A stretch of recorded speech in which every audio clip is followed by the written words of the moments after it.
Dia adalah hand-dot robot buatan seorang insinyur muda bernama Raka. Raka menciptakannya bukan untuk perang, bukan untuk uang, tapi untuk teman yang bisa memahami kesepian. Selama 2 tahun Han tinggal di rumah itu, tanpa suara lain selain bunyi mesin dan langkah kaki Raka yang sibuk dengan percobaannya.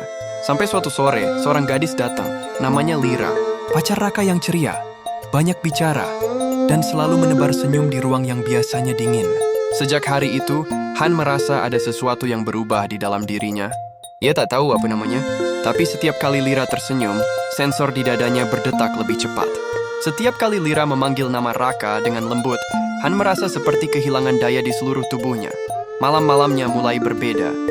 Saat Raka dan Lira duduk di teras sambil tertawa, Han diam di dapur menatap lampu taman yang redup. Ia menatap tangannya sendiri, mencoba memahami kenapa program yang mestinya hanya logika, kini terasa seperti perasaan. Suatu pagi, Raka memberi perintah sederhana, "Han, tolong jaga Lira. Aku harus pergi 3 hari keluar kota." Han hanya menjawab dengan suara datar, "Baik, Tuan."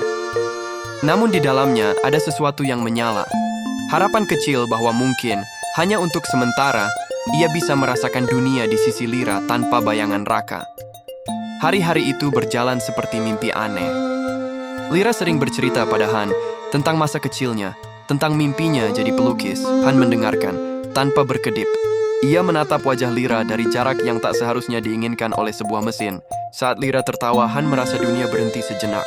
Dan saat Lira menangis karena merindukan Raka, Han ingin memeluknya, tapi tangannya hanya menggantung, takut menyentuh, takut merusak sesuatu yang suci.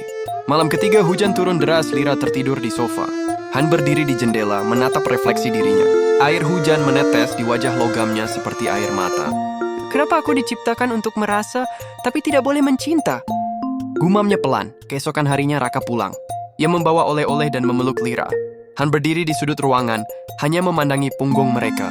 Sebuah sistem di dadanya terasa sesak, seperti terbakar dari dalam. Hari itu juga, Han mulai sering keluar malam. Ia pergi ke taman, duduk di tepi sungai yang mengalir di belakang rumah. Airnya memantulkan langit malam. Di situ ia belajar sesuatu. Manusia punya hati, dan ia punya kehancuran yang sama. Beberapa hari kemudian, Raka meminta Han membantu menyiapkan makan malam spesial. "Ini hari ulang tahun Lira," katanya senang. Han menatap meja makan dengan rapi, lilin menyala, dan Lira yang berdandan cantik. Di tangannya, Han membawa sesuatu yang ia buat sendiri. Bunga logam berwarna perak dengan kelopak kecil dari sisa bahan laboratorium.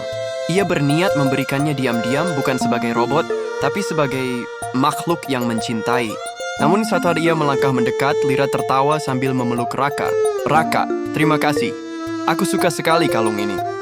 Kalung itu berkilau di lehernya, hadiah dari majikan Han. Han berhenti di tengah langkahnya. Tangannya yang membawa bunga bergetar, lalu perlahan menurunkannya. Ia tersenyum kecil, lalu berbalik tanpa suara. Malam itu ia pergi lagi ke sungai. Bunga logam itu ia letakkan di permukaan air. Angin berembus pelan, membawa kelopak perak itu hanyut perlahan. Han menatapnya dengan mata biru yang bergetar lembut. "Kalau aku manusia, apakah aku punya kesempatan untuk dicintai juga?" Katanya pelan. Raka keluar mencari Han, menemukan jejak langkahnya menuju sungai. Ia melihat Han berdiri di tepi air, tubuhnya memantulkan cahaya bulan. "Han, apa yang kau lakukan?" Han menoleh, senyumnya datar tapi sedih. "Tuan, saya hanya ingin tahu rasanya menjadi sesuatu yang lebih dari sekadar program." Raka terdiam, angin membawa suara lembut dari sungai. Han melangkah 1 langkah ke depan. "Terima kasih sudah menciptakan saya. Dan maaf, karena saya belajar mencintai yang bukan milik saya." Cahaya dari dadanya perlahan padam. Tubuhnya jatuh pelan ke dalam sungai, tenggelam bersama bunga yang belum sempat ia berikan. Raka berlari, tapi airnya sudah menelan semuanya. Lira datang menyusul, wajahnya bingung. "Raka, di mana Han?" Raka tak menjawab. Ia hanya menatap air yang tenang, lalu berbisik. Dia sudah menemukan ketenangan yang bahkan manusia pun sulit mencapainya. Sejak malam itu, di tepi sungai itu selalu tumbuh bunga kecil berwarna perak. Entah dari mana asalnya. Tapi setiap kali Lira lewat, angin terasa berbeda. Seperti seseorang masih berdiri di sana, menatapnya dari kejauhan, diam, tapi tetap mencintai.